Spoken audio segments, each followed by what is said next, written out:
Legend has it that the first Jawn was filmed in the penthouse apartment of a local businessman with ties to organized crime.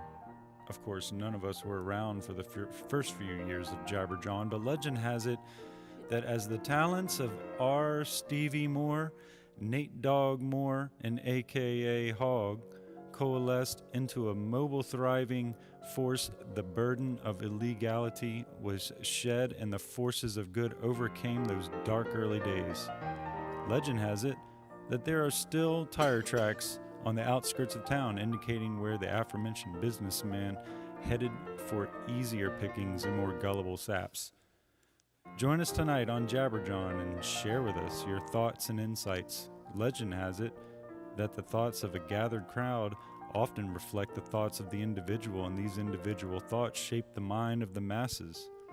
Legend has it that these tea leaves I just blinked on can cause a man to talk crazy. Talk. Don't believe the hype. It takes a nation of millions to hold us back. Fight the powers that be. 911 is a joke in your town. Flava Flav.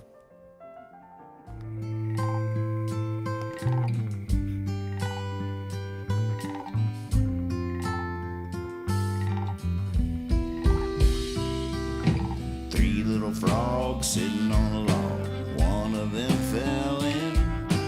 One frog said to the other frog, well, you better go get her. Two little frogs sitting on a log. One of them fell in. Last little frog, he sat and thought, good thing they can swim. Jabberjaw, Jabberjaw, Jabberjaw, Jabberjaw.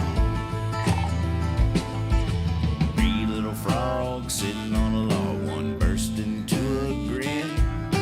One frog said to the other frog, wonder what's got into him. Two little frogs sitting on a log. One laughed until he was red. Last little frog, he sat and thought, must have been something I said. Jabberjaw, Jabberjaw, Jabberjaw, Jabberjaw.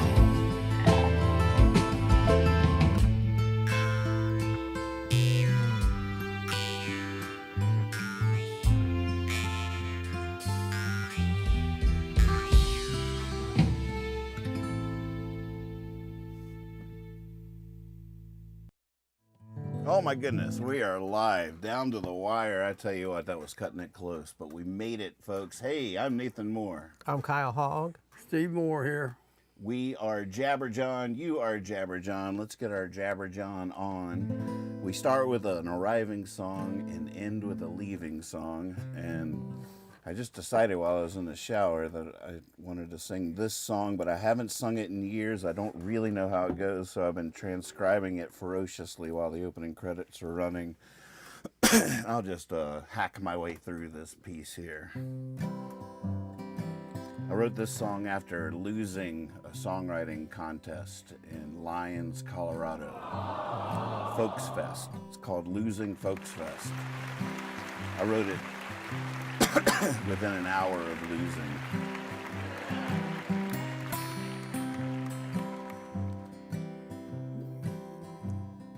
Trying to figure out why I'm trembling. Trying to keep my feet on the road.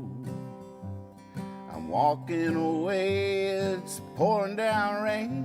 I'm feeling like I might explode. Trying to figure out why I'm so angry. Why I couldn't just see the beauty they see.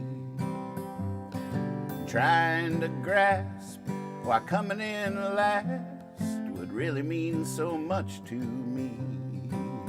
Well, you can never say I didn't live and breathe it. You don't believe me, just look at my lungs. And I will try too hard to not be too poetic. Lord knows I wouldn't want to die so young. But this aching, I can't get myself around it. I mean, it's not like I'm falling apart. More like a shadow beating me up took the coin from my cup, left me standing there calling it art. God, could I be a sore loser? Tonight I might just wake up the town high on a hill, screaming I will be back one day to take you all down. Well, you can never say I didn't live and breathe it. You don't believe me, just look at my lungs. I will try too hard to not be too poetic. Lord knows I wouldn't want to die so young. The judges would write criticisms on their scorecard. Oh. One of their comments on my song was too poetic.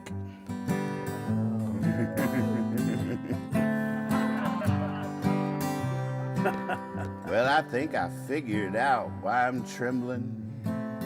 Because I couldn't see myself in anyone. Everyone seemed to be so different than me, and that would only feel right if I won. I'm not saying I think that I'm better. I mean, I know that's just a matter of taste. But if I catch my flight, I'm gonna light up the night. And frankly, friends, I can't wait. Well, you could never say I didn't live and breathe it. You don't believe me, just look at my lungs. I will try too hard to not be too poetic. Lord knows I wouldn't want to die so young. Lord knows I wouldn't want to die so young.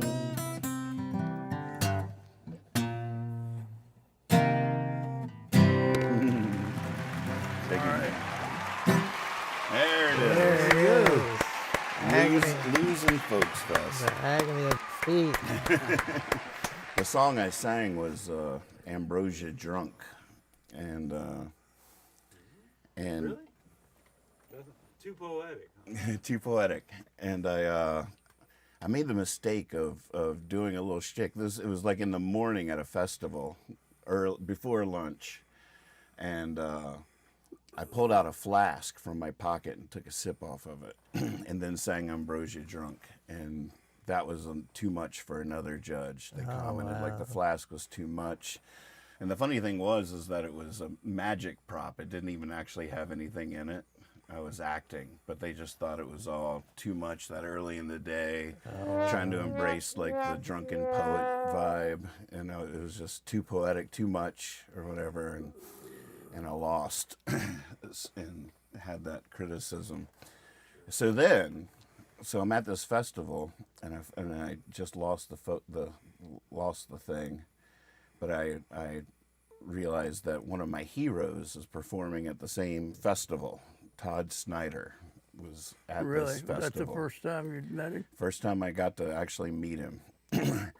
And I knew he was playing. I was waiting for my moment. You know, I'd been chasing him for years, trying to meet him and make an impression.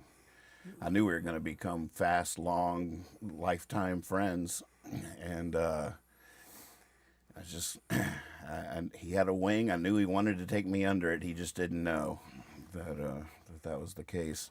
So I come into this tent, and there he is. I'm like, oh my God, there he is, Todd Snyder. So talk about trembling. I'm just like, oh my God. Like, Todd, I've been wanting to meet you for a long time. Do you think I could sing you a song? And he was like, sure. And I was like, I just got to grab my guitar. And he was like, I'll be right here. So I step out of the tent to grab my guitar, which I didn't tell him was about a mile away at this point, because I had gone over back to Dave and Indian's house, wrote that song, and then came back. And it was just going to be free roaming. So I ran to get my guitar, ran all the way back with my guitar, and tried to catch my breath before going back into the tent where he was, just praying he was still there. And he was still there, and he was like, I was like, oh, okay. All right, I'll sing you the song. Now, here's where I made the fateful wrong decision. I think to this day, sometimes I'll even still be keeping myself up in bed, not able to fall asleep, thinking I should have sang him that. I should have sang him that. It was hot off the presses. It's sort of in his ilk. Tell him the whole story. I lost the competition earlier.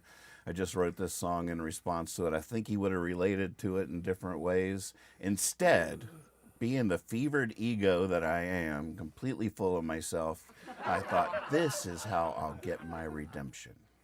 And sang him Ambrosia Drunk. I was like, wouldn't that just be the beautiful story? Wouldn't that be poetic if I lose the competition singing this song, but I make a friend for life with one of my heroes because he's like, yeah, I can, you know. So I sang him Ambrosia Drunk, and you know, in the wrong context, it's a long song. It's slow. It sort of drags on.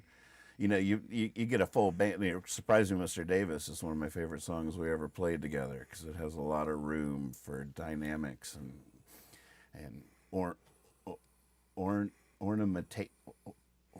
ornamentation. When you ornament, is that a word? Ornamentation, yeah. We use it every Christmas. So there's a lot of wiggle room there, but I sang him Ambrosia Drunk, and he didn't seem to care for it all that much. He's like, all right.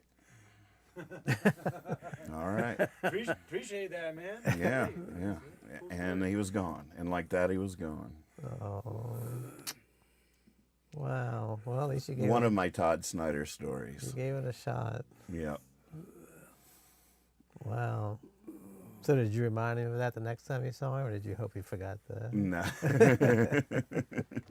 Aren't you the guy that came in out of breath and sang me that long, drawn-out song?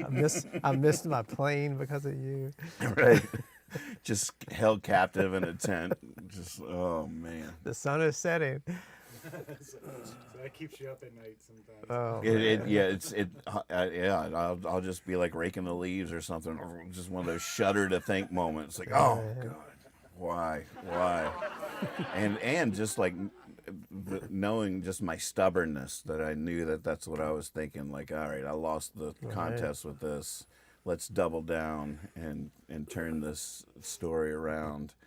I'll show them. Instead of reading, using my actual tools to vibe the situation, let my subconscious tell me what to sing in the moment. I got all front of my brain, ego involved, made this decision. I was not listening.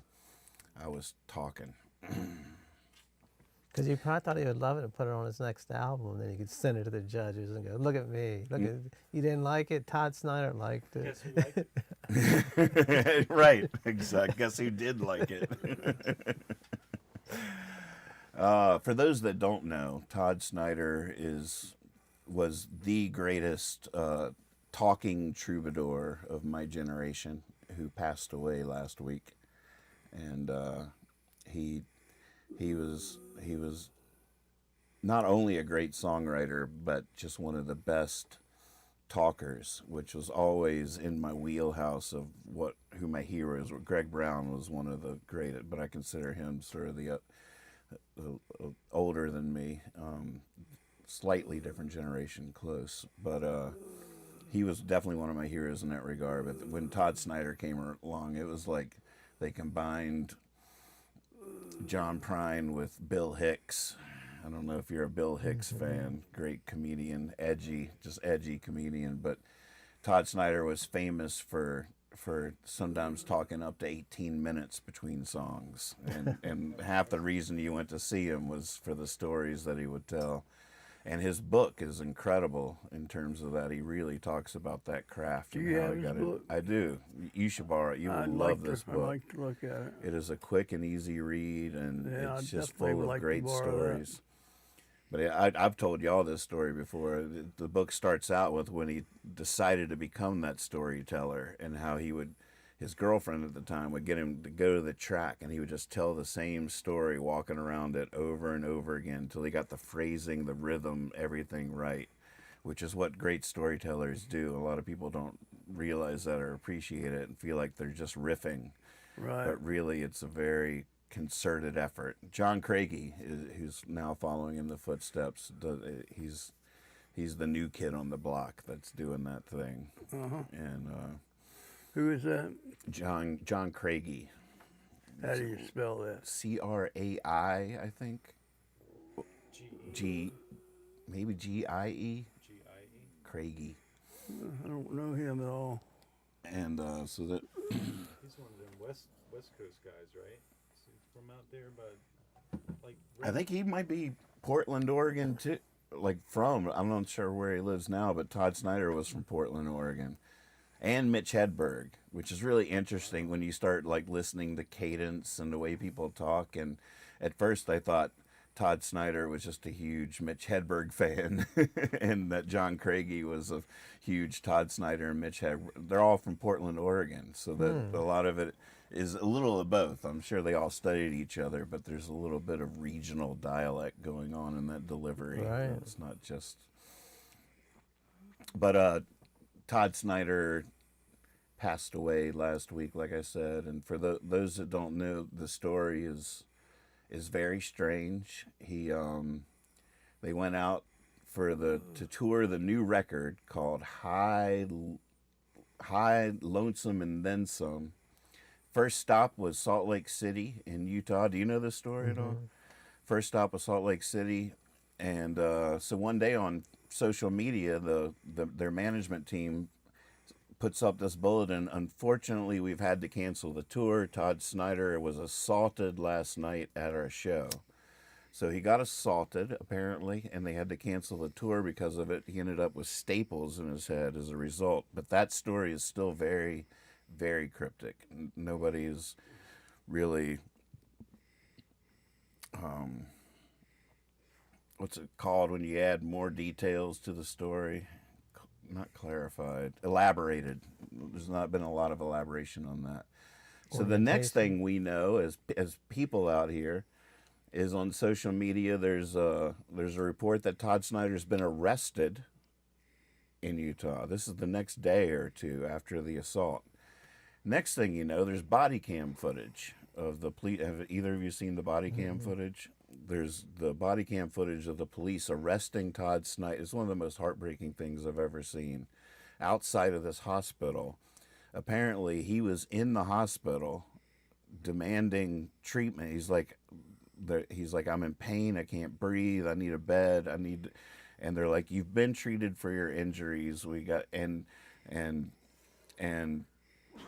they probably thought that he was. And there's still a lot of mystery about this, about whether he was just like, a lot of like homeless people or drug addicts will go into hospitals. They call it pill shopping, where you're just saying, I'm in pain, and just trying to get the medication. And so it is a tough situation there for hospitals to try to navigate that kind of stuff. Was it back in Portland, or was he still? This in is still Utah? Salt Lake, Utah. Yeah. So the thing that, it's heartbreaking that the hospital didn't admit him, because they probably could have saved his life. One of my big questions also is, why was he there alone? I don't know if I'll ever get an answer for that, but apparently, it seems like the band and tour manager flew back to Nashville without him. So there's a story there that I haven't heard. But he was alone in Salt Lake trying to get into, this is the second hospital he tried to get into, and the cops were called and they handcuffed him and they took him in. He was out the next day, flew back to Nashville, said he was having trouble breathing. They took him to a local hospital there. He was diagnosed with walking pneumonia, so he definitely probably had that when he was in Salt Lake City. And the next day, the reports were he had passed away. 59 years old. So that's all we know here. The rest is all conjecture. I feel like we're actually providing a public news service or historical record Well, there's been an awful lot on my Facebook. There's a lot of stuff out there about it, but you don't get much more detail than what you've just given. Yes. At least what I've read. I haven't heard any other rumors or anything else. It's been pretty quiet, but there's certainly a lot of more questions A lot of questions. that have not been answered. So we'll just have to wait and see. And yeah, so I think that summarized where we are pretty good.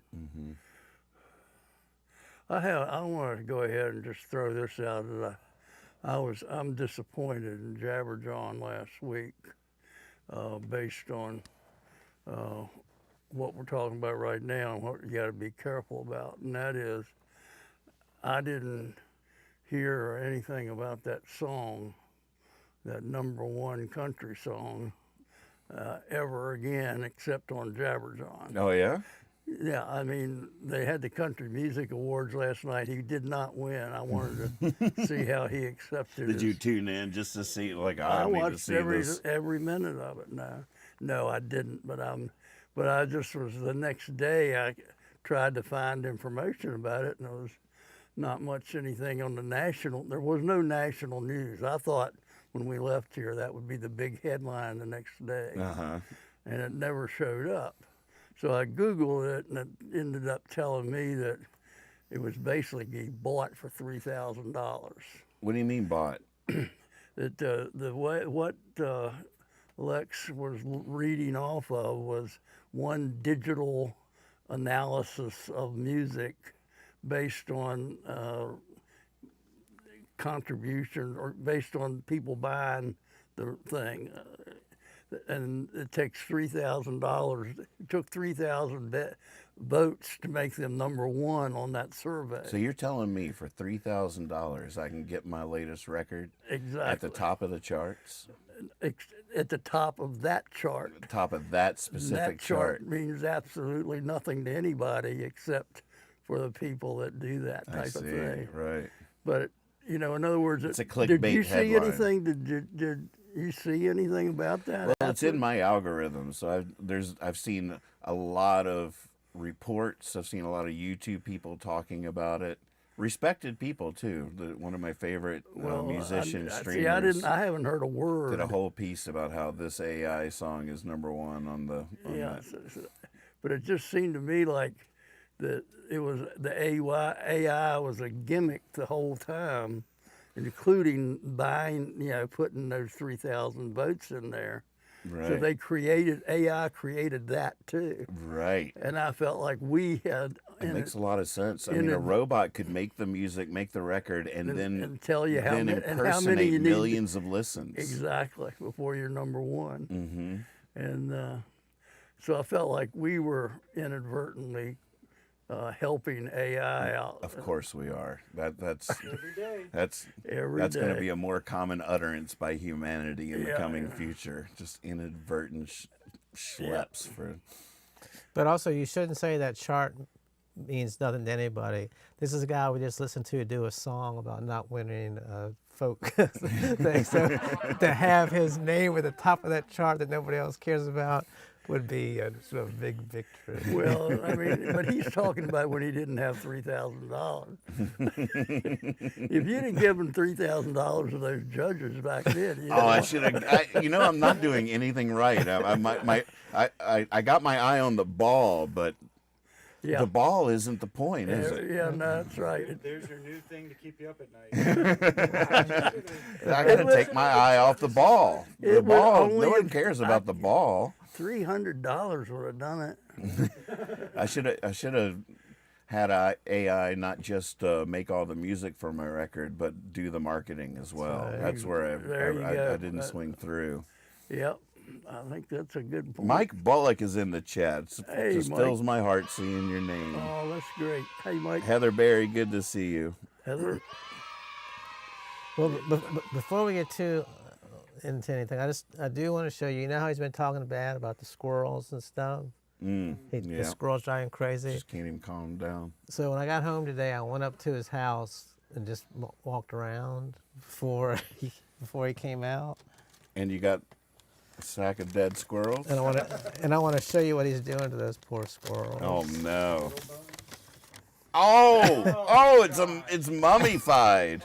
Oh my goodness. He has put iron on that squirrel. So that's one of the ones that he killed that came back to life to That's haunt him. Is that the squirrel you took care of? I didn't know you. I thought I hid this. You've been going through my stuff. He was trying to crawl back to the road, and I found him.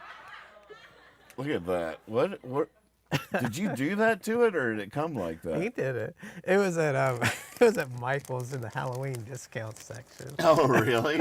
I don't know if they've As got soon a as I good saw review it, of I this thought guy. of you.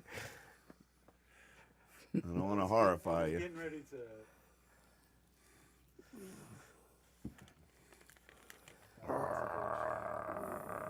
So the squirrels have been bothering the birds, so he was out there putting a whooping down on The them. squirrels are bothering the birds. He's just They're making. eating the bird food. Well, that's Is this part of our set now, or do you need it? No, I don't need it. You can be part of the You set. can put it on your dashboard. there you go. Impaled up there. That's our new sponsor, Michael's Crabs. We should name him. Contest. We need a new name for our little pet zombie squirrel. Do you remember the name of any of the judges at that festival? No, I can't even remember who the judges were. All right, we're trying to name this guy or girl. This squirrel. Frank. Frank. Franken Squirrel? Franken squirrel. Let's go with the last. We'll go with the most recent activity in the chat. Yikes. Is that his name? Yikes. Oh, I said yikes is good. I like yikes. Yikes is kind of a fun Yikes is name. good. Yeah. I was thinking of something else when you said that, but it broke through my thought pattern. Like, oh, okay, that is good, actually. Yikes. Yeah, that's a good name. I like the way I realized I called it zombie. It's a mummy. I had them confused. I like how my eyes in that painting seem to be looking over at it. Like, what? Yikes. All right, quick list. Famous kinds of monsters. Mummy. Zombie. Zombie. Frankenstein. Frankenstein. Werewolf. Lizard man. Lizard man. What is lizard man? Probably like The creature from the Black Lagoon and all that stuff. They called him lizard man? Journey to the Center of the Earth. That old or wait, is that what they were in? Yeah, that old movie. Oh, remember the sleaze stacks? Yeah. What other like the Grindel. Grendel. good grief going back? Gosh, what's that from? Something I read in Jabberwocky English. or something? No. No, that's from Something I read in English. that's like Beowulf or something. Isn't Yeah, it? I wanted to say Beowulf first. I think it is in Beowulf. Vampires. Dog-faced boy. Dogface Boy. That's a band. That's That's the a name of a 90s band. fish song. That's a what? What's the name of a fish song? Oh, it is? Yeah. Oh my goodness. What is Small world. Is Dracula? That's a vampire, right? He already Mhm. Oh gosh, I should be able to think of something. Oh, like King Kong, a monster. That works. Yeah. We're going to put Godzilla with it. Okay. That was going to be mine. A lot of people's mother-in-law. Mother-in-laws. Oh God. Where's the laugh None of track? mine. None of mine. That's a good one. That's a classic. I was lucky. That terrifies all the other ones we've named. Ernie K. Doe Mummy? did a song called Mother-in-Law. Ernie K. Doe? Yeah. Mother-in-law. Mother-in-law. I wonder why he used his middle initial. Do you just think it had a better ring to it? I've never asked. Ernie Doe. I have no idea. C. Thomas. All right, next short list. Famous people that used an initial. Go. J.K. Rowling. LL Bean. L.L. Bean. That works. J.C. Penney. J.C. Yeah, you got a whole T.J. Maxx. J.D. Salinger. Oh, that's a good one. You might have stole his. Let's see. Hello from Elliot. Oh, hey, Elliot. Hey, Elliot. Elliot. I made Kether a fun travel book. She's doing a conference in Colorado and visiting her dad. And I made her a travel book with like a crossword. I found some puzzle generating sites online. So I generated her a crossword puzzle, made up all the answers and with all the words or whatever. And there was one of the pages was Elliot's Corners, and it was a math grid where you had to solve math things. Oh, wow. That's a good one. B.F. Skinner. Ooh, B.F. Skinner. Joe says T.S. Eliot. That's what I T.S. was, Eliot, That's what that's a I good had. one. I was getting ready to say that. Is one. J.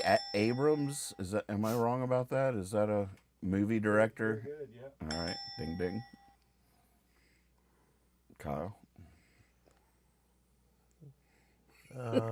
Let's see. Gosh, You're there's tell so me like, many. where are we? What's Tolkien's? Didn't he have Ooh. JF? What is it? JKK or something? What is it?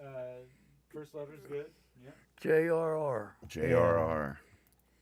And that's a So is C. Thomas Howell one? Yep. What's up with that? He's an actor. Yeah, but That explains C. it. That's all Thomas you do. Howell? Like, what do you call him? C. Thomas Howe. C. C. Thomas Run. C. Thomas Run. Running from the lizard man. Oh man, guys. We'll be right back with a new hit song. Mother-in-law. B.B. King. B.B. Oh, King, man. that's a good one. J.J. Cale. I was thinking about all J.J. Cale. musicians. LL Cool J. I wonder if B.B. King. Oh, LL Cool J. I wonder if B.B. King really meant something. For sure. You think? Like those are his actual initials? Well, we are Jabberjaw. We know these things. JJ. We just haven't learned it yet. Right. We know these things, we just haven't learned it yet. He's the bigger and better king. That should be our tagline. Jabberjaw. We know these things. We just haven't learned it. I like it. God, that should be easy. Why are we having a hard time with M. Night Shyamalan. Good job, Joe Warren. Ding, ding, ding. John C. Riley. Yeah. Who's that? Actor. You know John C. Riley. Do I? He's a singer. I'd know him if I saw him. Is he an actor? Yeah, he's in all those movies with Will Ferrell. He's like Will Ferrell's sidekick He's a in funny all those guy. movies. Like the race car one and all those movies. He was in that Elvis Presley type thing. Oh, he was Elvis? No, but he was like making fun of Elvis Presley. What was that movie called? Pretty funny. The woman from The Office is in it. Is his girlfriend. Oh gosh. Not getting me any closer. Who else is there? J.J. Watts. That guy. Oh. You know what I'm talking Yeah. about? Oh, yeah. Funny guy. Also looks Yeah. like that. Yeah. He's got a new album out. He does music now. Yeah. So here we got confirmation that Mosby is a female. Female, and also that I was a little surprised to find out that she said he's about a year old. Yeah, that's not the kitten you thought it was. No, he's not a kitten. We're getting along all right. Yeah? Yeah, she was sick all day yesterday. Whoa, what was that about? Well, they said she'd be tired after she got her shots. And Oh, I I see. think she had a reaction. But she Oh, didn't even come out for her food. I was worried about her. oh, But she's doing better today. But yeah, we're getting along all right. that's so great. Yeah. You have a little cat thing that you get them to the vet in, or how did you get it to the vet? We had a little cage and threw her in there, and she did good. She's been handled, you know. She's not feral. Mm-hmm. You can tell, like when somebody comes over, she'll go up to them. Mm-hmm. And but that was a very traumatic experience for her, getting her in the cage and all Yeah. that. Is so. that your travel carrier? No, Joe brought it over. That's how it got to my house. So it's Joe's. But yeah. It's just an old tackle box he shoves her in. Get in there! Pillowcase. It smells like fish. Get in there. Might be a great idea. Yeah, I'm learning about cats. They're very interesting. So far, we're very similar. The cat and the cat spends about a third of the day sleeping, and about a third of the day being a cat, and then about a third of the day thinking about what it means to be a cat. And that's pretty much my day. I do some things around the house, and then I sleep a lot, and then I think about what I might do during the day a lot. Right. I meditate, which I had a little thing I wanted to talk about. All right. About prayer. You want me to start that one? Yeah, sounds good. Yeah. You gotta tell Just to them. wrap up the initials, we did have a J. Edgar Hoover come through, an A.J. Lee, and an A.J. Croce. And there's so many A.J.'s, you gotta wonder what's up with that. Just saying. How about FDR? FDR, that's a good one. JFK? JFK. MLK? All initials. All initials. All initials. I used the word prayer the other day in one of my Facebook posts. And I realized that I don't use the word prayer. I tell a little story about the first on a Wednesday night in November. It wasn't November, it would be probably September, but I was the head coach of the JV baseball team for my high school. And I'd never been a head coach. You say before. baseball? Football. Football. Wednesday night football at the stadium. Wow. And, we're the enemy teams over there lined up, and I called my players together, and we get in the huddle, and we're going to break and have kickoff, and a little kid looks up on the JV, so we're talking about 8th and 9th graders mainly. And one of the kids' first game says, "Coach, are you going to say a prayer?" And I'll never forget what my reaction was. I'd never thought about it. I grew up with prayer. We'd say the prayer before I went to the church, and we had prayer, and we'd say prayer before the meal. But I got to the point where personally, I wasn't sure about God and how I wanted to do it. So I didn't think it was right to pray so much. So I was, in other words, an agnostic, which is the worst word in the world, because it doesn't cover anything about what I'm going through. I have faith, but I just don't understand God. So I don't feel like I deserve to pray to God. But when that little kid piped up, when he's so innocent, and he said, "Are we going to say the prayer, Coach?" And I just said, "I don't do prayers to these things like this." And I don't know how that affected those children, but I was just like, it's a ball game. I mean, what am I going to hope we beat them, and they're over there hoping they beat us? Well, I think the best team ought to win.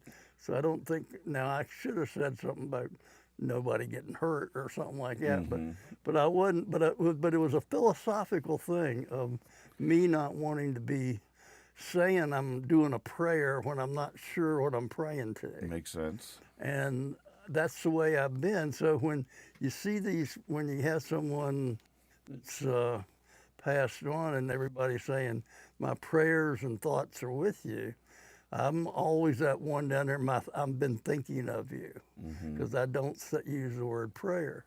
So in this thing I wrote the other day, I used it, that I said something like really, Well, I'll go to your Facebook. We'll see what the context was. yeah, why don't you read it? Oh, well.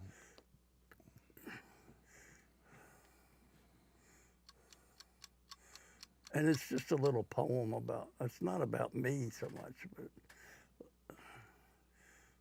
it's just a thought that, you know, that I think we have. There was some last week. You know, when Not the banana and peanut butter. Great combination.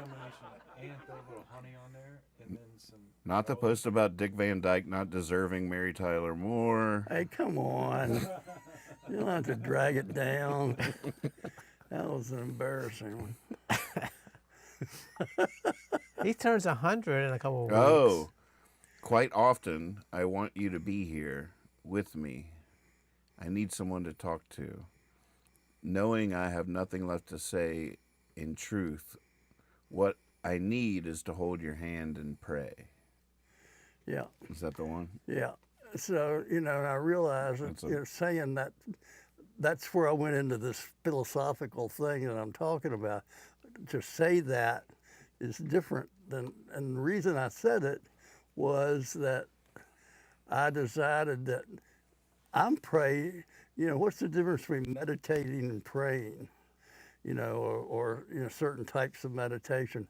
Like, I think I'm not praying because I don't understand God. But that doesn't mean I shouldn't pray, because God is just more than I can figure out. That doesn't mean I should not be able to pray. Right. And I've changed my way of looking at it. So now I'm praying. I used to say I'm thinking of you, but I'm going to say I'm praying, because what I'm praying is a form of meditation and I'm praying to whatever's next.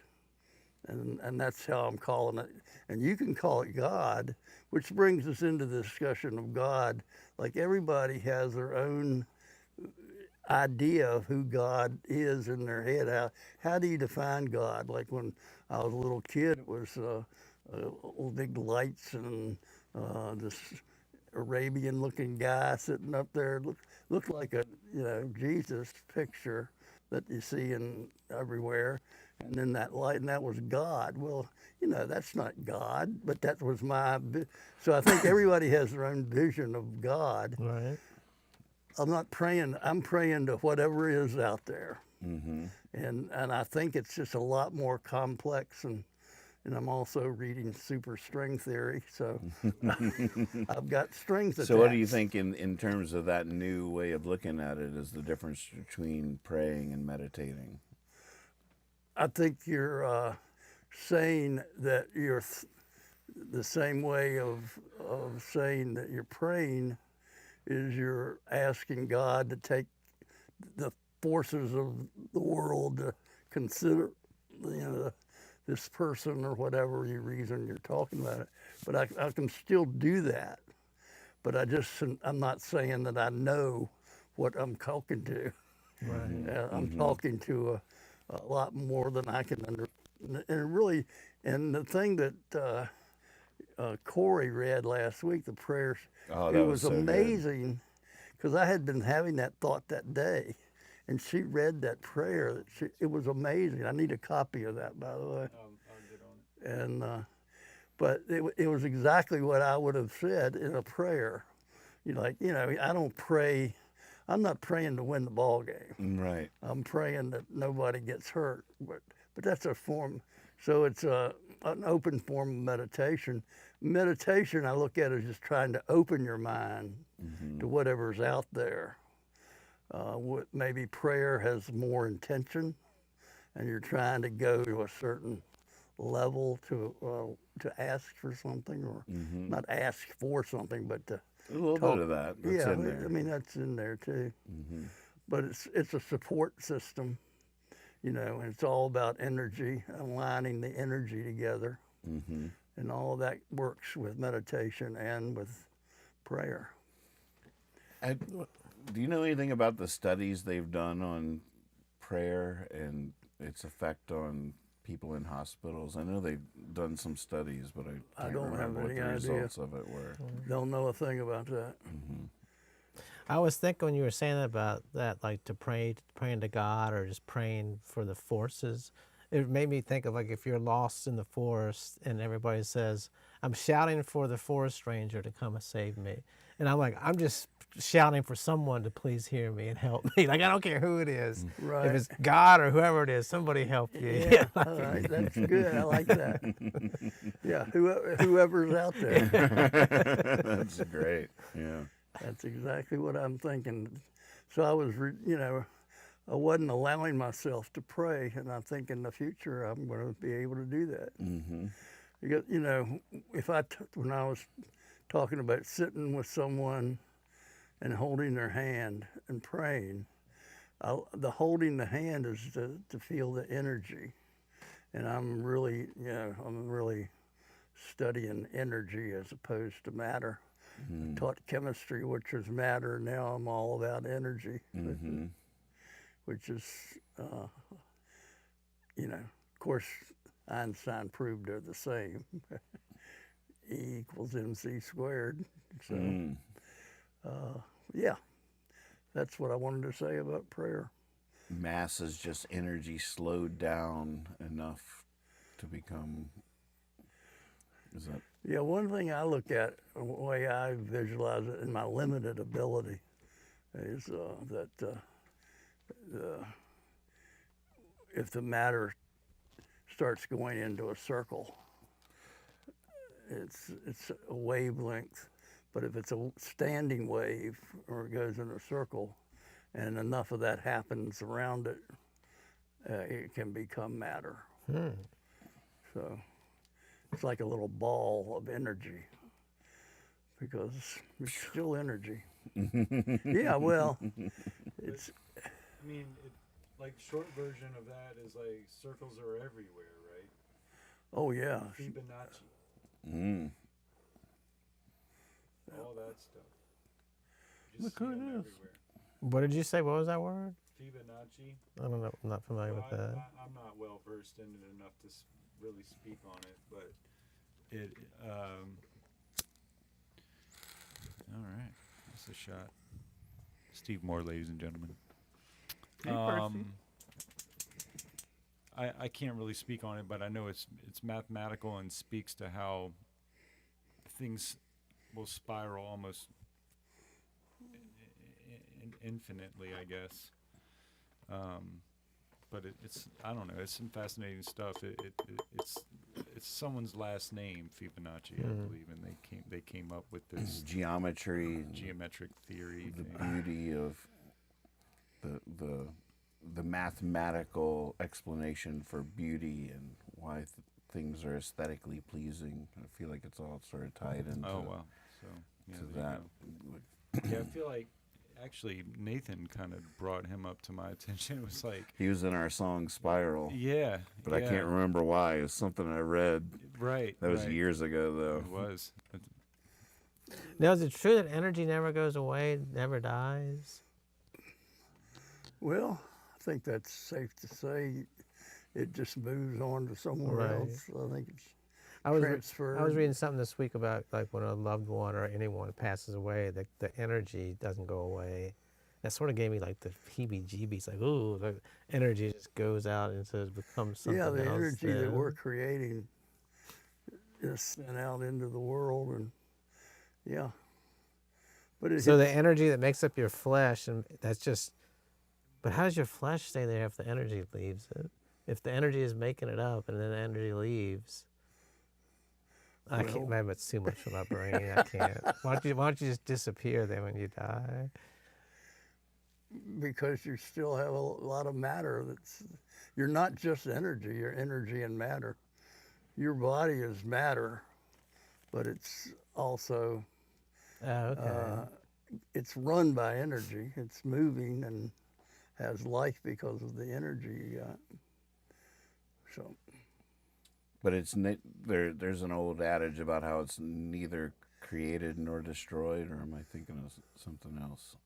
Is that energy that's part of that yeah, statement? it just can be transposed into another form.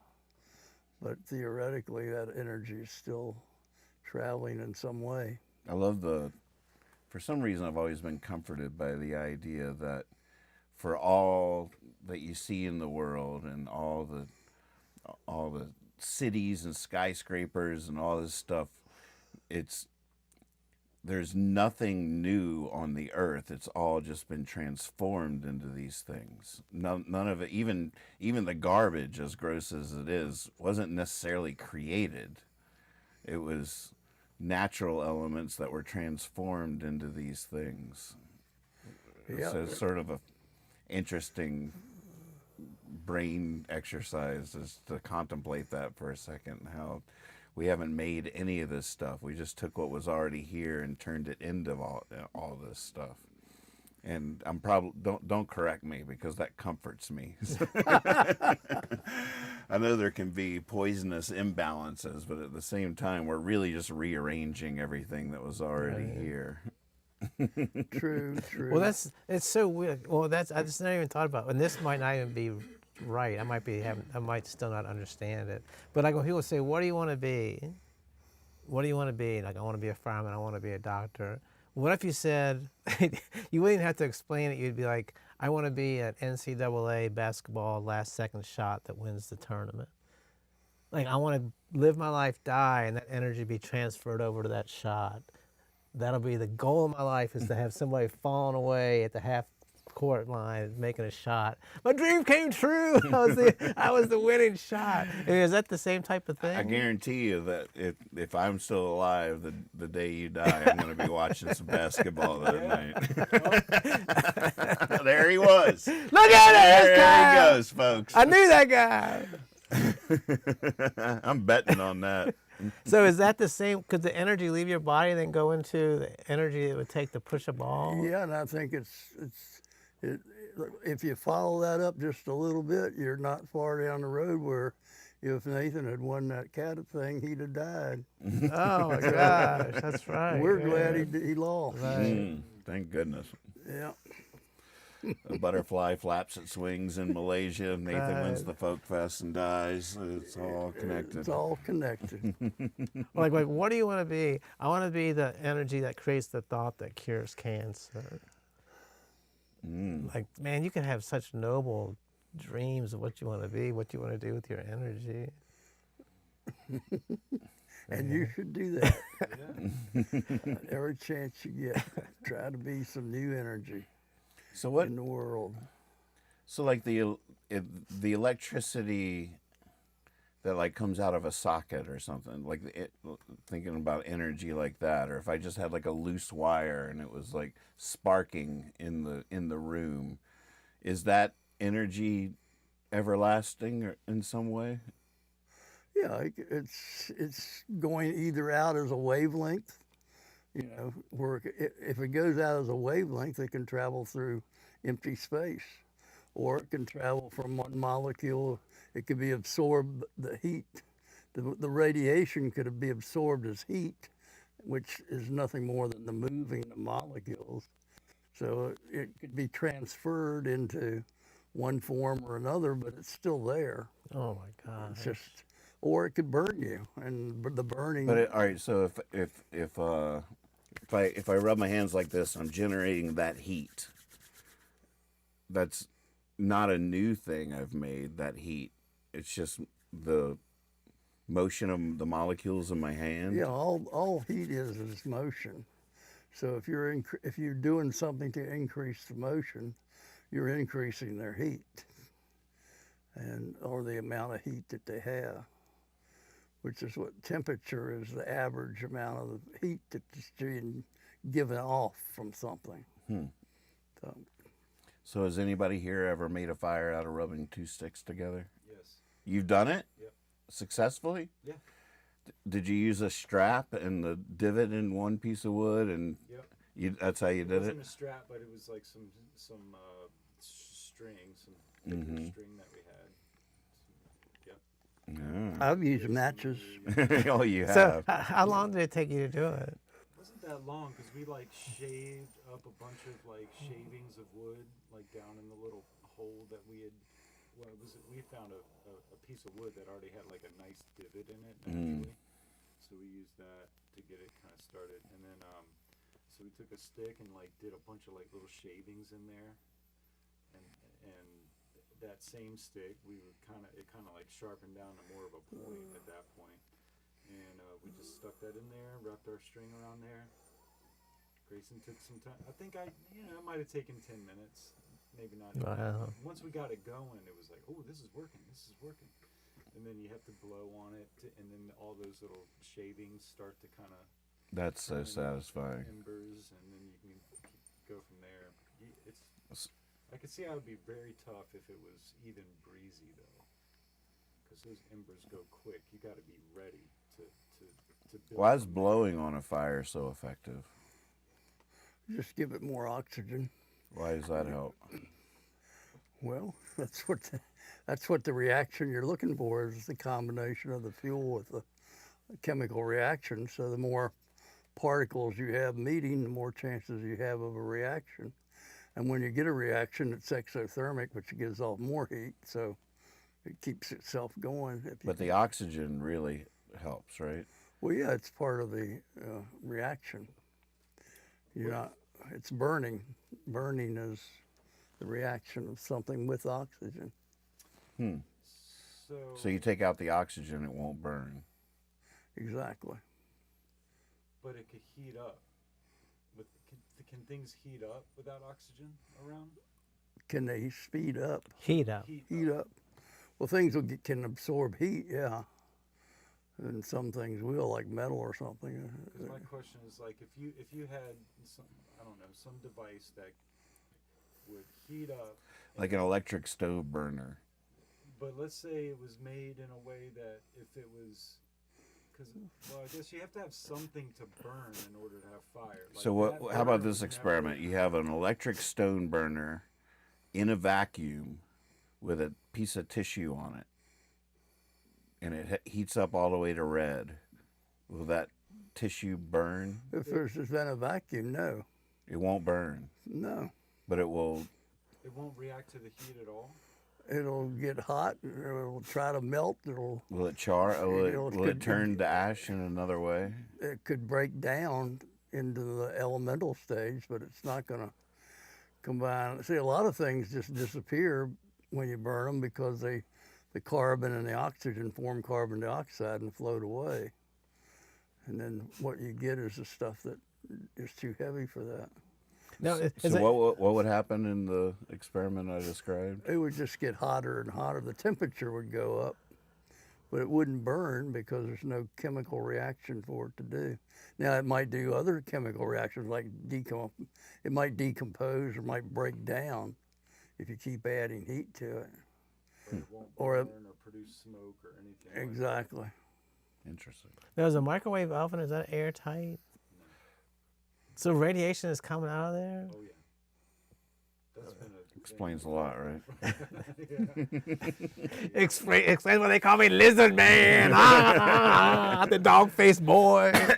You don't drink water in the same room that you have the microwave, do you? I microwave hot tea in the. Oh my God. It's amazing. And he watches it with his nose pressed up against the glass, just watching it spin. I've got the Whoa, I've got the door open just to crack so I can look in there. And if you don't, and apparently I've heard that if you don't hit pause or stop before you open the door, It just rushes out. it's like getting 10 X-rays. I notice my hair 10 goes. X-rays. I notice my hair goes back sometimes when I open it. Like Kyle, your teeth are glowing. Just to go back a little bit, the Fibonacci Yeah. is a mathematical sequence. It's actually a series of numbers 0, 1, 1, 2, 3, 5, 8, 13, where each term is the sum of the two before it. So 0, 1, then 0 plus 1 is 1, then 1 plus 1 is 2, then 2 plus 1 is 3, 3 plus 2. So you just add the two numbers before it, and that creates why it's cool is this ratio approaches the golden ratio, and these patterns, these mathematical patterns show up all over the place in nature. It's the spiral in the seeds of sunflowers, like a lot of shells have the Fibonacci sequence where it just spirals out, getting a little bit bigger. But that exact math, it's sort of like pi. It's another series of numbers that you see in nature that is just a fascinating insight into the. I always thought of math being a potential language of God. Kind of, math is such a fascinating thing in that sense. Because you would think even like an alien species would have the same math. It's a language that could be universal. Well, that's exactly how the scientists today are studying it. The physicists are all math, but they're all looking for the formula. Mm-hmm. And the formula has to do with the mathematics of God. Mm-hmm. So you're right on it right there. That was just an instinctual observation. Yeah. Definitely not from my math studies. Oh no.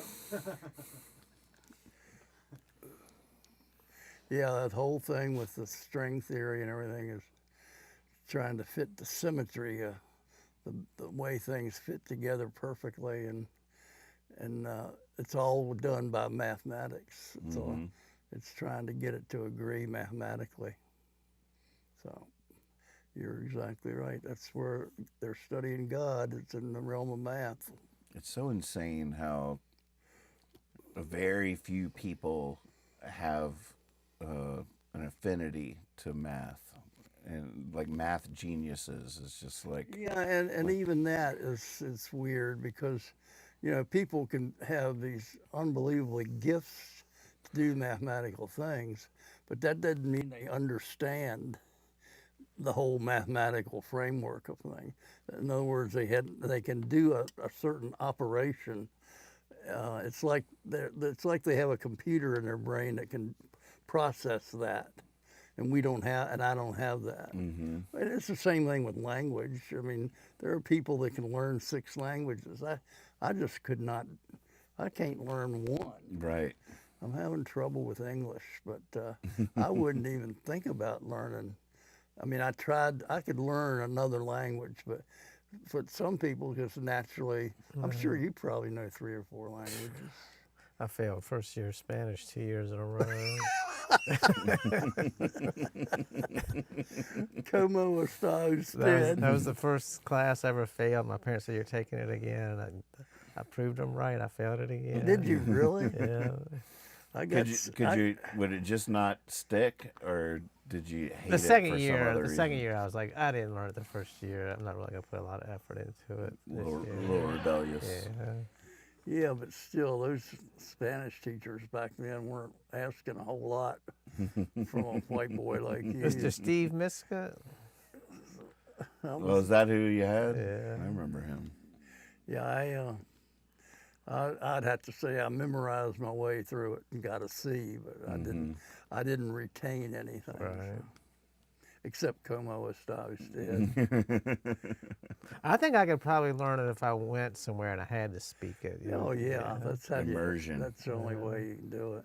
I've always been amazed by people that say they learned. I've thought about this a lot. You hear a lot of people that say they like moved to America and they learned English watching TV.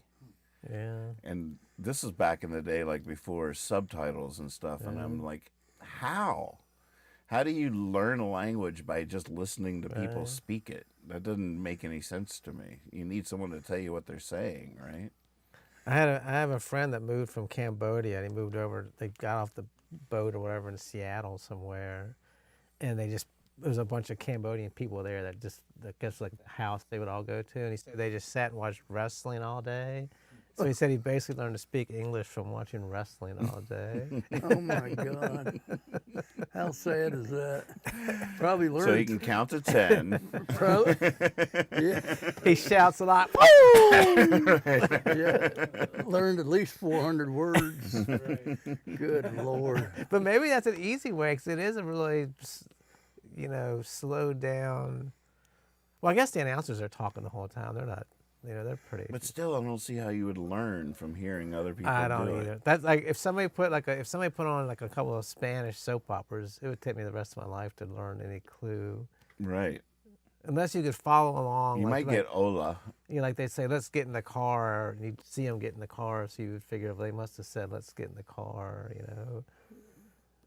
I don't know, it just seems. I mean, yeah, I could see learning a few words, like C Well, for yes. and then you work with other people. Yeah, you gotta, So there's gotta you be. gotta share. You might learn car, and then you share that, and it just grows, and you get your vocabulary. Mm-hmm. All right, what do you have today? What did you learn? The flying elbow. What did you learn? The leg lock. All right, let's go out. Let's go down to 7-Eleven and try to tell them something. 1, 2, Can I 3, help 4, you? leg lock. Can I help you, kids? Put you in a headlock. I am the champ. Get out of here, kid. What's wrong with you? Put you in a leg lock. What are your thoughts? What does this statement mean, Dad? This is in the chat. Ryan says, "Fire is fast rust." Well, they're both the same chemical reaction. Oh, really? Yeah. A fire is just burning. Rust is the burning of iron. You can burn iron, but you have to get at such a high temperature. But slowly, iron combines with oxygen and gives off energy, and iron oxide is rust. So it's what they call a synthesis reaction. So whenever you burn, But you can't burn iron and make it rust, can you? well, if you burn iron, what's left over is the same stuff that rust is. Interesting. Be the same color, but might be a little different texture. But but he's just saying that if one molecule at a time is rust, if they all have enough energy to go at the same time, you're burning the iron. Interesting. And So the reason why like an iron skillet rusts, I think of it as water rusting. That's what I was thinking. You need Rusting moisture. something. But really all the water is doing is removing the thin layer of protection from oxygen. yeah, which is the usually water's an giving oil. you a medium to work in, so that the particles come together and contact each other. But it's for rusting. The water is a place where the oxygen can connect with the iron. Oh, it's just like It just gives it a medium to where they can meet, whereas the oxygen in the air is not going to react with it. It has to have a reason to. So every once in a while, an iron will break down a little bit, and oxygen will break down. They'll combine, and then all of a sudden you have a piece of iron oxide. interesting. Who There sent you that go. in? What kind of genius sent that in? Ryan. What does Fancy Foot First have to say? He doesn't have anything smart to say. He's not with us tonight Oh man. so far. He would have. Womp womp. He would have loved this conversation. So what was that again? Rust is slow fire. What was it? That's a good album title. What is it? Fire is fast rust. Fire is fast. Oh man, that's a Neil Young album, isn't it? Yeah, that's the name of my next release. For sure. It sounds like the name of that new AI country hit. Doesn't it? I pray it's not.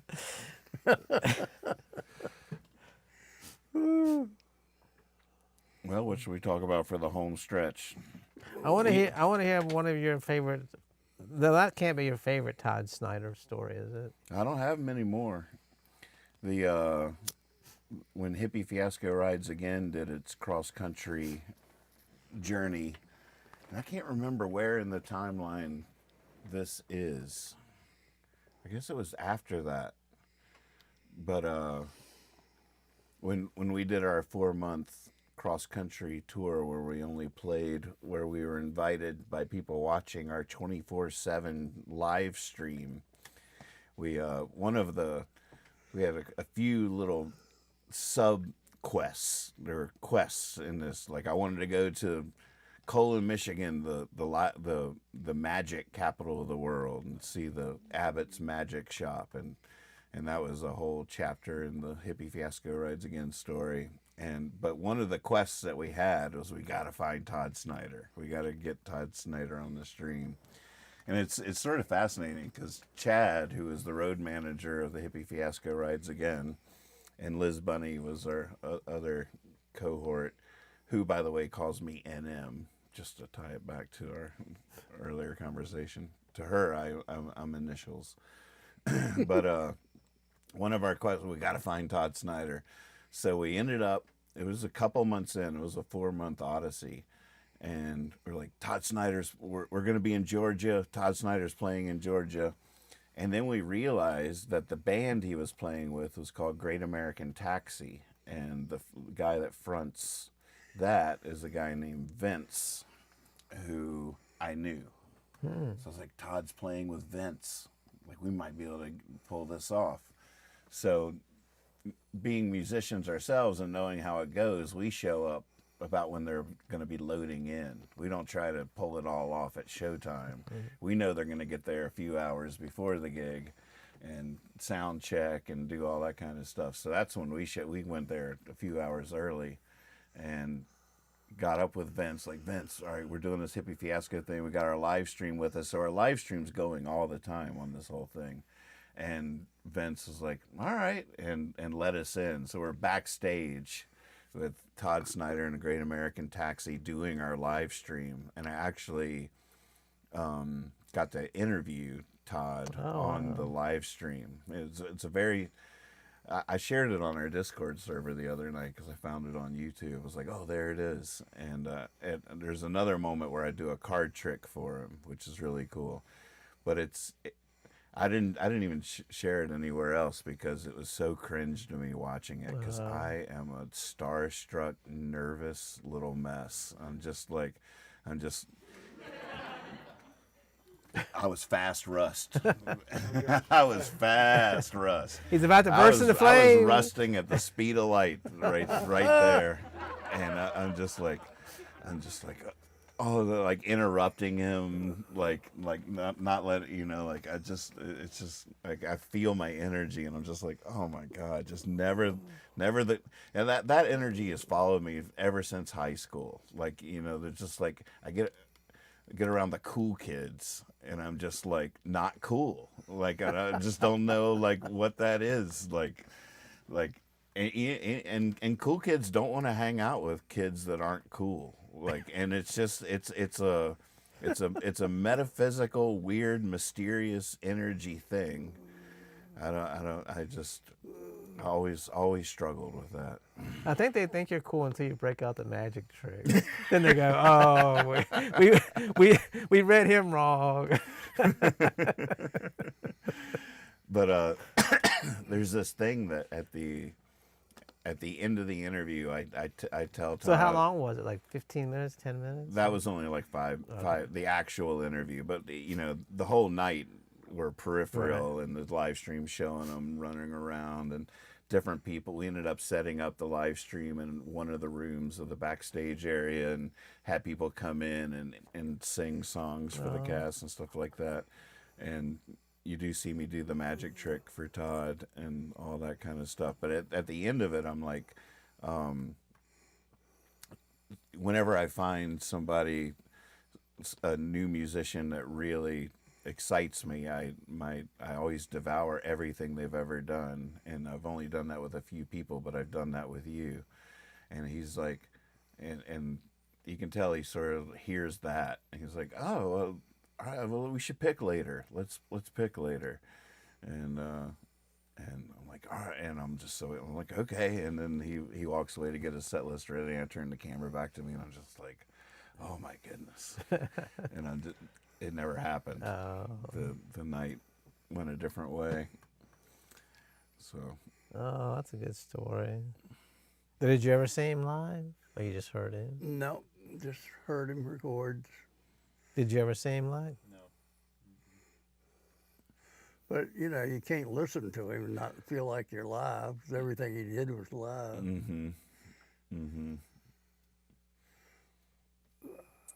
Yeah, have you called him up on your Spotify or your Pandora or anything? I've listened to a couple of the things, but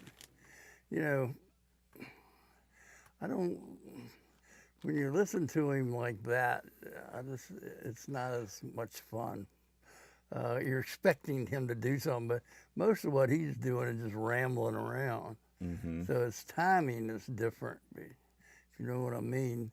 Like, you got 3 minutes to do a song. We were talking about length of song. Well, he'll do 10 minutes, but it'll only be about 1.5 minutes where you're actually laughing.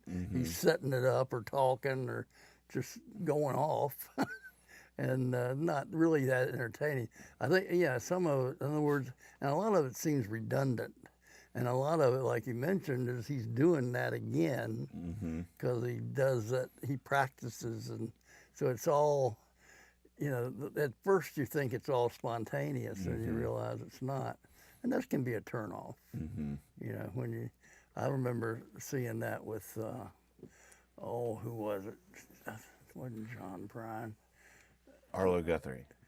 Arlo Guthrie, exactly. We talked about that, how he was in Russia, and he did exactly the same thing in Russia that he did the day before in Hungary or wherever. And it just took something away from it because it wasn't. And I think a lot of that with Todd's like that too, because the first time you hear him, it's spontaneous, but then you realize that, like you say, he's been practicing being spontaneous for a long time. Your problem's just the opposite. Yeah, I can't repeat myself. You have to be spontaneous. There's a YouTube video of me playing at the Mockingbird. This was right after Hippie Fiasco Rides Again. And I tell like a good 10-minute long story setting up Rolling Home. And I tell the whole story about the party where I went through my foot went through the window and a piece of glass is in my foot, and it's probably the longest story I've ever told on stage, and I every time I hear it, I'm just so proud of that storytelling. I get the laughs. There's profundity riddled through there, little tiny things that you can really chew on, and that was the only time that ever happened. Like if I was Arlo Guthrie or Todd Snyder, I would have done that 100 times since then, and gotten even better at. But it's all there. Like it's in my skill set. I just don't have that next ability to go do it again. Right. It drives me crazy. Yeah. But another way of looking at it is every day is a new day. So it allows you to be more creative, but it doesn't. I actually had a moment at High Sierra because I always wondered why, like, John Craigie wasn't palling up to me the way I was trying to pal up to him. Again, not the cool kid or whatever. But I asked a mutual friend, I was like, why doesn't John want to hang out with me the way I want to hang out with him or whatever? And they were like, y'all are so different. You're in the moment. He plans everything he does on stage. It is but to me, when I watch him, he's a storytelling songwriter, and in the jam band scene, there's only two of us. Like in the scene that I'm a part of, there's not a whole lot of those. Right. So you would think we would just be like fastly gravitated towards each other, but their observation, they were surprised that I said that, because to them we are such different entities of how I'm always in the moment and he's always strategically planning. Right. Very methodical. I still think we should hang out. It's funny. I got a text from him.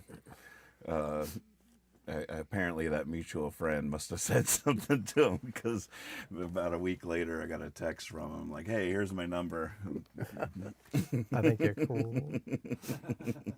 He has a great. You should Google go to YouTube and look up John Craigie, Todd Snyder, because he has a great story song about Todd Snyder. Oh, Sort of wow. like a talking blues about opening for Todd Snyder. And he does great honor to him in telling a great long-winded story about it that's funny, and it's a perfect homage in a lot of ways. Talks about him almost, or the whole song's about like stealing his pot backstage, like like he's opening for his hero, and apparently like they didn't hit it off that all that great or whatever. And then while Todd was on stage, he was backstage, and Todd's pot was sitting there. And look on YouTube for the end of that cliffhanger story there. What happens? It is funny how that spontaneity. I was listening to a David Cross comedy CD last night, and he's telling this thing, and he goes, "What's that TV show? It's like the guy, somebody dies, you can still talk to him. He's talking to him. Oh, what's the name Mork of the from show?" Mork. Well, No, wait. Well, so He doesn't people die. start hollering out different things, and he goes, "Oh, church. That's what it is." You know, 'cause he's talking about. And but the way he sets it up, you know, you think he's forgotten what the name of this thing is. So people are yelling out, and he's just doing that. You know, he does it probably every single night. Like, I can't remember the name of that show. What is it? Church. Yeah. But I was like, man, you have to plan that thing. If you just went, I was watching this show about a guy that dies and people can still talk to him. It's called Church. That's not really funny. But Right. when people are hollering out all these names and stuff, then you like, act like you just remember what it is. That's, you know,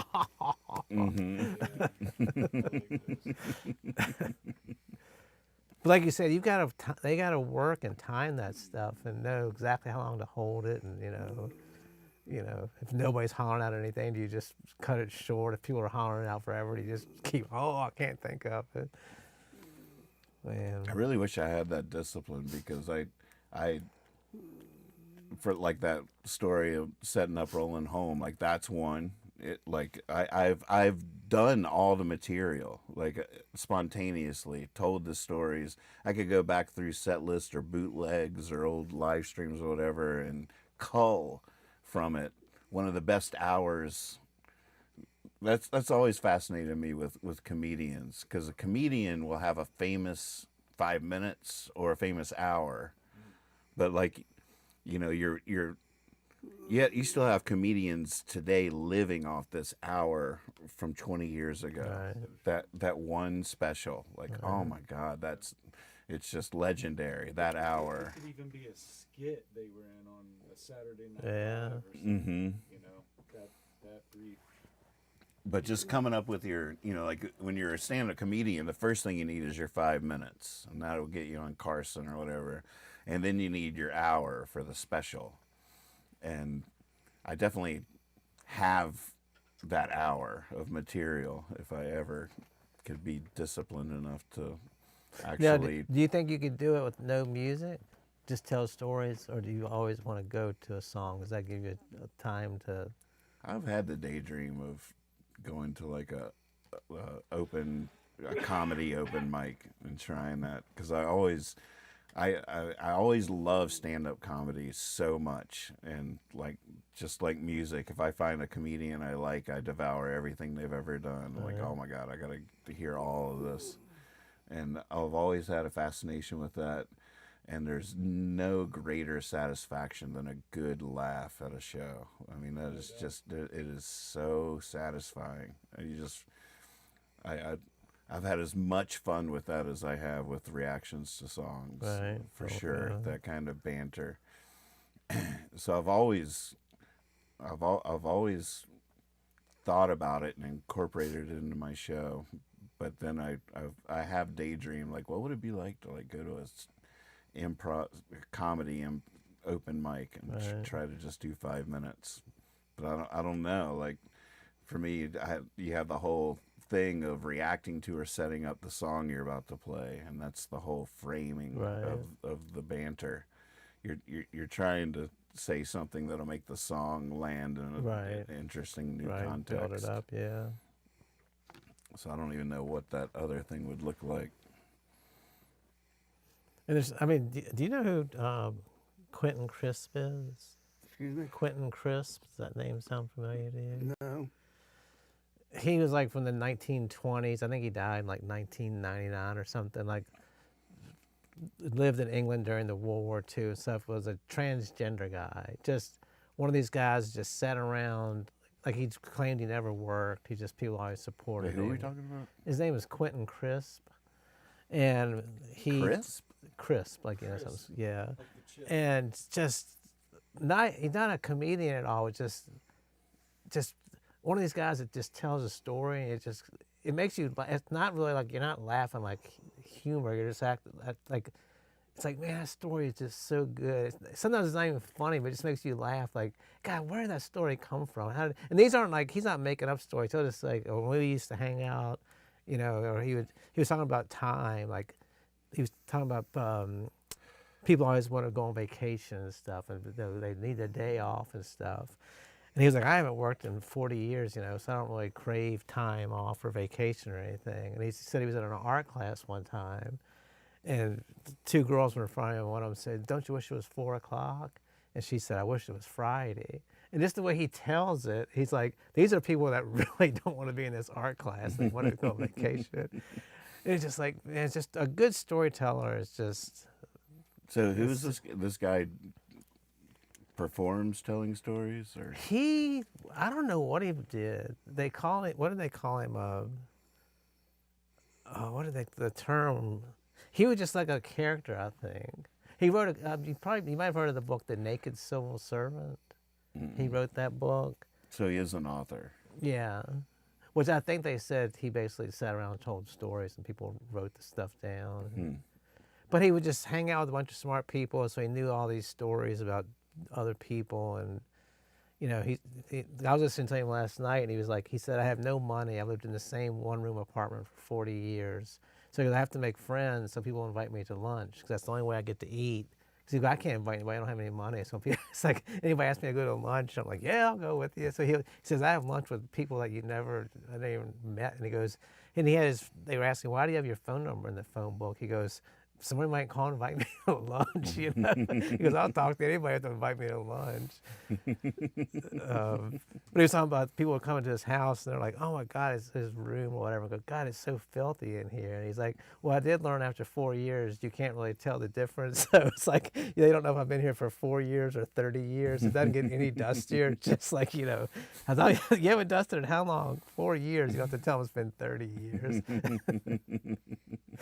But just stupid stories like that. But just the ability just to tell a story and, you know, talk for a long time is such a You get the wonderful sense these are thing. stories he's told 100 times.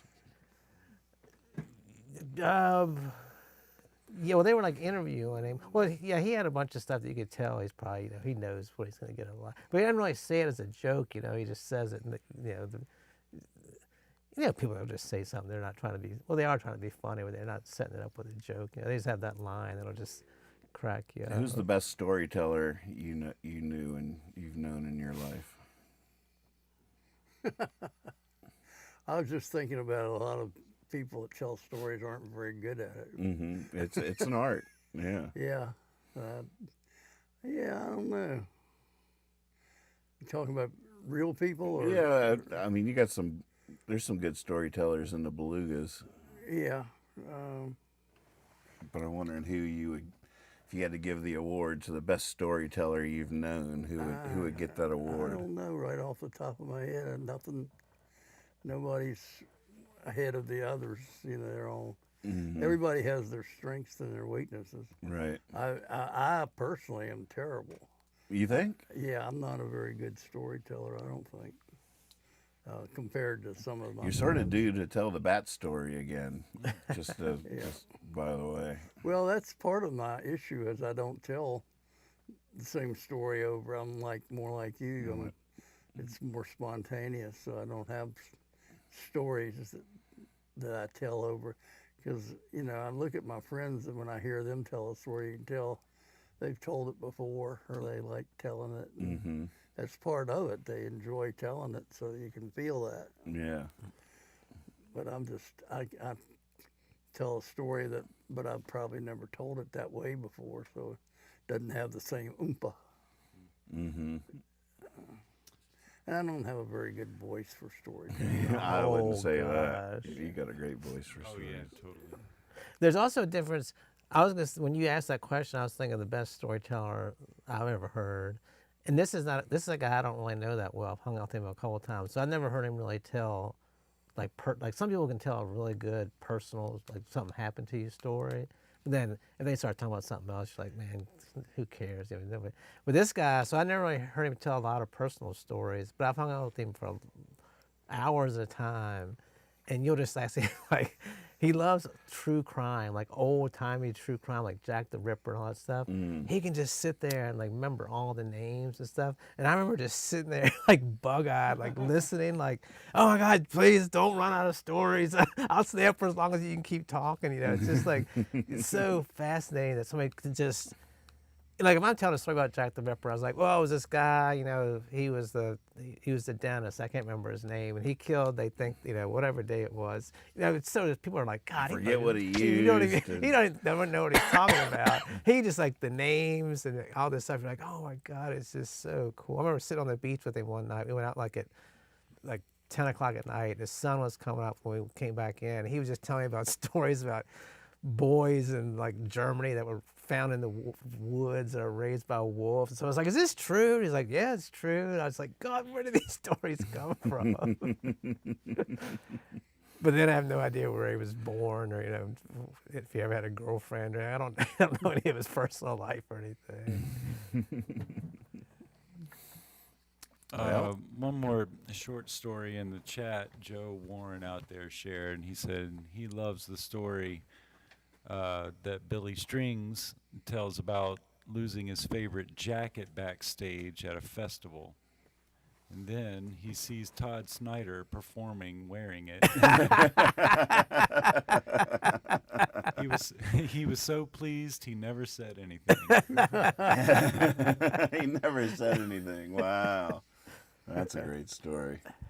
Man, it was good being together again. Thank you all for tuning in out there. Guess I could try to get my redemption here. Settle in. You can take a nap, Dad. We might go long tonight.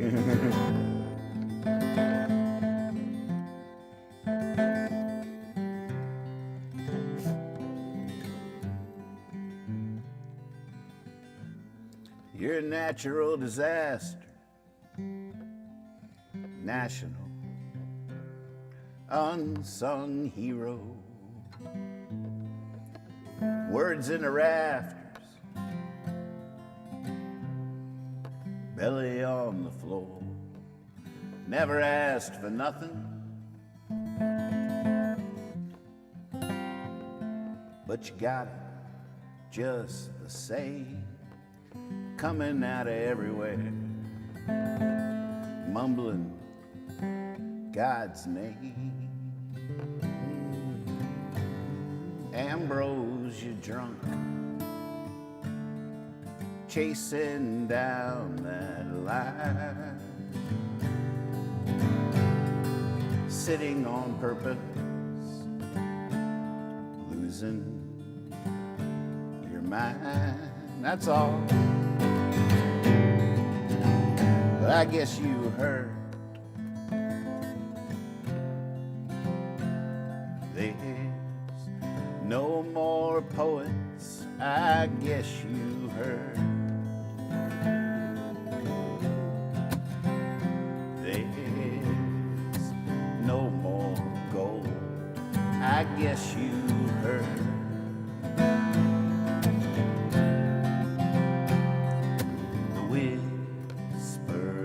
pine, I guess you heard. It's cold and you drunk, chasing down that line, sitting on purpose, losing your mind. That's all.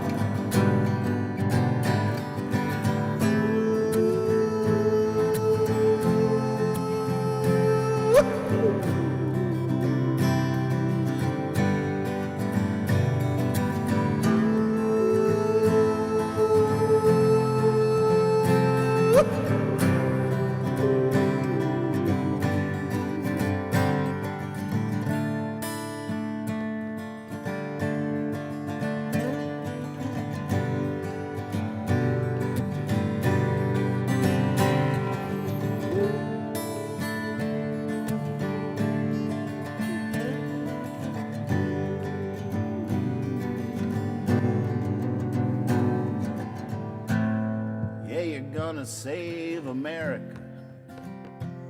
You're gonna wipe clean her eyes, but you're damn near hysterical when it comes to between her thighs.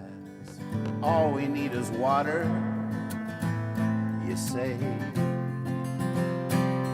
as you go for a drive, but you're looking for lightning to keep you alive. Ambrosia drunk, chasing down that line, sitting on purpose, losing your mind. That's all.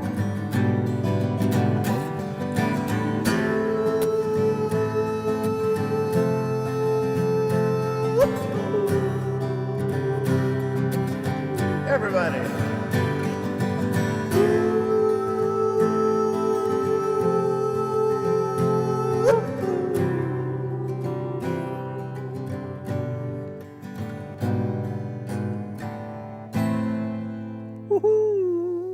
Yeah. Hey, Redeemed. wow. I would declare you the winner. It's a full circle. Thank you all so much. We'll see you next time. Watch for that shot. Yeah. It was a little poetic. Yeah. Little too. Overly. Maybe a little Not too. too poetic, but Come all on. that heck. Ambrosia. Speak English. What's he on? That's one of the reasons I love New Manouche, because it can take all these, all my old, long-winded, brooding masterpieces.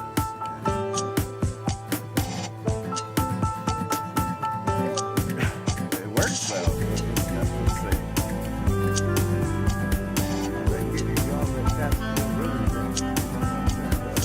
If I got, is that what I win? Ambrosia kind of just too poetic. Right. I thought Pabst Blue Ribbon was what I should have gotten for singing that day. Here's, you know, you didn't win, but here's your Pabst Blue Ribbon. You're a natural disaster, national unsung hero. Words in the rafters, belly on the floor, never ask for nothing. It works, but you got it just the same. Coming out everywhere, mumbling God's name. Ambrosia drum, chasing down that line. Well, it's a very different feel to it. It's a very different feel. Yeah, I mean, it yeah. changes. But the thing I love about New Manouche, those kinds of songs, or whatever, is the timing of my phrasing stays the same. So I'm not just going, I guess you heard. Like, I'm not speeding up the cadence of the poetry or whatever. How do you do the It's- woo part with that pace? I just be like,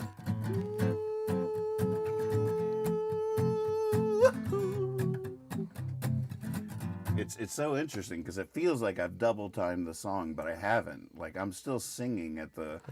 I guess you heard. It's either I guess you heard.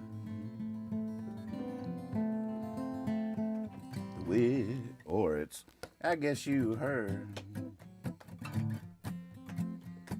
The whispering pine. I guess you heard. So it just takes all those old songs and makes them toe tappers. The story's still sort of told, but I feel like you're asking a little bit less of the ears out there, the people. It's interesting. It is interesting. What was the song that I posted that video of us dancing to? What was that song? Oh, Piece Together Wings. Okay. That I wrote Those with my CDs, friend. they don't have any of the songs listed on them. Maps out in the back room. Everybody sings. I wrote that song with my friend Fred. Now, who was singing with you on that? Was that him? Fred, yeah. Man. All right, Lex, your turn.